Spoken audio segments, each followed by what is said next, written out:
When we last left Stanley, he had just become flat because a bulletin board landed on him, and his parents took him to the doctor, and they decided that he would have to have his clothes altered. So, chapter 2 is called Being Flat.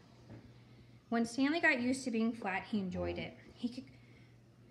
He could go in and out of rooms, even when the door was closed, just by lying down and sliding through the crack at the bottom. Mr. and Mrs. Lambchop said it was silly, but they were quite proud of him. Arthur got jealous and tried to slide under the door, but he just banged his head. Being flat could also be helpful, Stanley found. He was taking a walk with Mrs. Lambchop one afternoon when her favorite ring fell from her finger. The ring rolled across a sidewalk and down between the bars of a grating that covered the deep, dark shaft. Mrs. Lambchop began to cry. "I have an idea," Stanley said. He took the laces out of his shoes and an extra pair of his pocket and tied them all together to make one long lace. And then he tied one end of that to the back of his belt and gave the other end to his mother. "Lower me," he said, "and I will look for the ring." "Thank you, Stanley," Mrs. Lambchop said. She lowered him between the bars and moved him carefully up and down and from side to side so that he could search the whole floor of the shaft. 2 policemen came by and stared at Mrs. Lambchop as she stood holding the long lace that ran down through the grating. She pretended not to notice them. "What's the matter, lady?" the first police officer asked. "Is your yo-yo stuck?" "I'm not playing with a yo-yo," Mrs. Lambchop said sharply. "My son is at the other end of this lace, if you must know." "Get the net, Harry," said the second policeman. "We have caught a cuckoo." Just then, down in the shaft, Stanley cried out, "Hooray!" Mrs. Lambchop pulled him up and saw that he had the ring. "Good for you, Stanley," she said. Then she turned angrily to the policeman. "A cuckoo indeed," she said. "Shame." The policeman apologized. "We didn't get it, lady," he said. "We have been hasty. We see that now." "People should think twice before making rude remarks," said Mrs. Lambchop, "and then not make them at all." The policeman realized that it was a good rule and said they would try to remember it.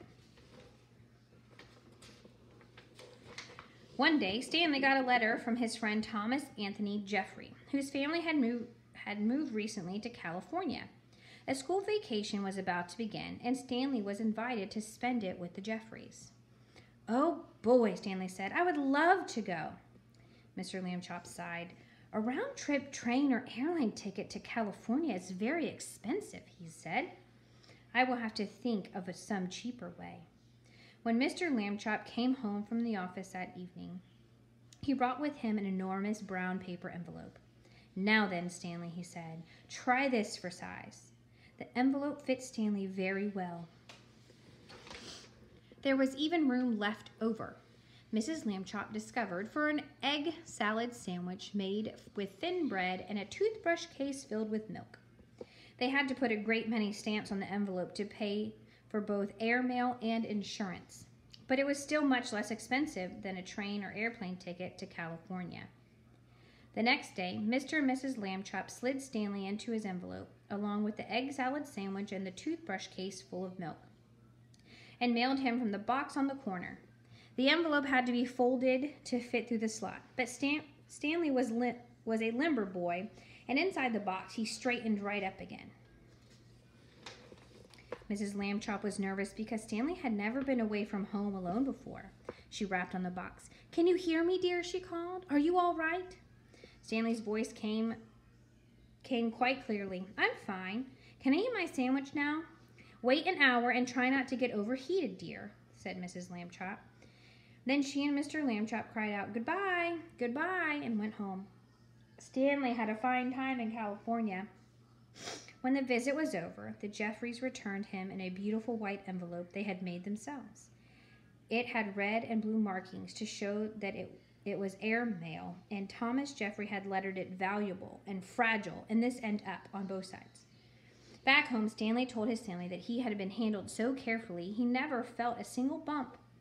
Mr. Lambchop said it proved that jet planes were wonderful, and so was the postal service, and that this was a great age in which to live. Stanley thought so too.